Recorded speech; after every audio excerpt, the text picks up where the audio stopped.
The UK Ministry of Defense has warned that a military conflict with Russia is firmly on the cards after President Putin deployed military aircraft towards England. The Russian aircraft carrier fleet has moved into the North Sea as it looks set to join Syrian President Bashar al-Assad bombing campaign against ISIS militants in Aleppo, Syria. Much to the dismay of the West, Putin has warned that any interference by Western leaders in his bombing campaign against ISIS will result in World War III. The Russians are trying to divide the Royal Navy's efforts to track their fleet by recalling 2 of its corvettes from the Mediterranean, forcing the HMS Dragon to head south from Portsmouth to intercept them. It is understood there is also a Dutch submarine operating south of the English Channel.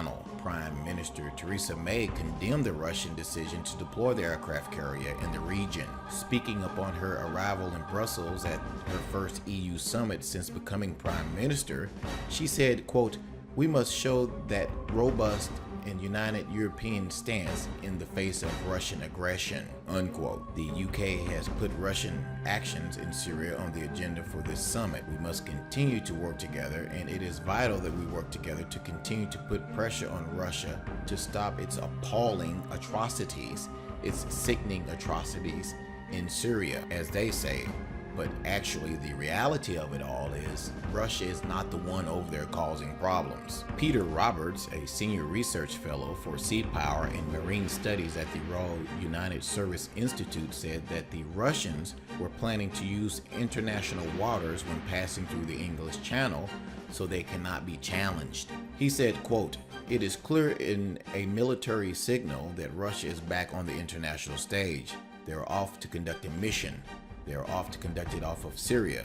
They are very focused on their mission," unquote. A Norwegian Navy frigate has also been following the Russian flotilla, which is being kept under close watch by a P-3 Orion. 2 further British warships are also currently steaming up the east coast to intercept the Russian fleet after Kremlin boasted they are seizing control of the Mediterranean. A Type 45 destroyer, HMS Duncan, the world's most advanced air defense destroyer, sailed from Portsmouth last night to join the frigate HMS Richmond, which has intercepted the Kurskanov task group of 8 ships. The HMS Richmond has taken up a station a few hundred yards from the task force. It will remain as an escort while the Russians remain in the area of the UK international or national interests. It is understood that the Belgian Navy frigate Leopold I has also started trailing the flotilla. In a sign of escalating tensions with Russia, UK Defense Secretary Michael Fallon today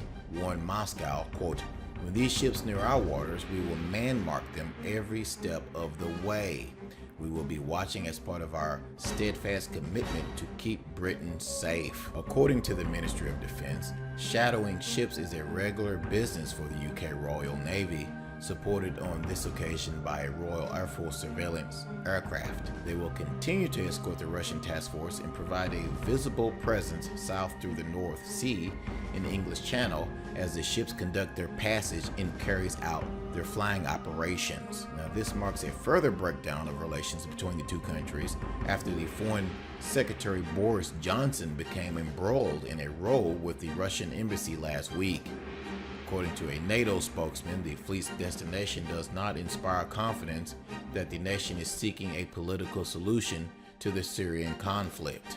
The Kremlin is sending the full might of the Northern Fleet and part of the Baltic Fleet to reinforce a final assault on the city of Aleppo in a fortnight, according to Western intelligence. The final bombardment is designed to shore up the Assad regime by wiping out rebels, paving the way for Russia to exit from the civil war. As we state a lot on this channel, this is a very serious situation over there in Syria, and is deteriorating rapidly as all these navies are getting involved and fleets are getting involved over there in this war. Now, in the meantime, the United States, over here in the United States, the mainstream media is focused on making up lies on Donald Trump and trying to destroy him, and they're not really talking about this at all.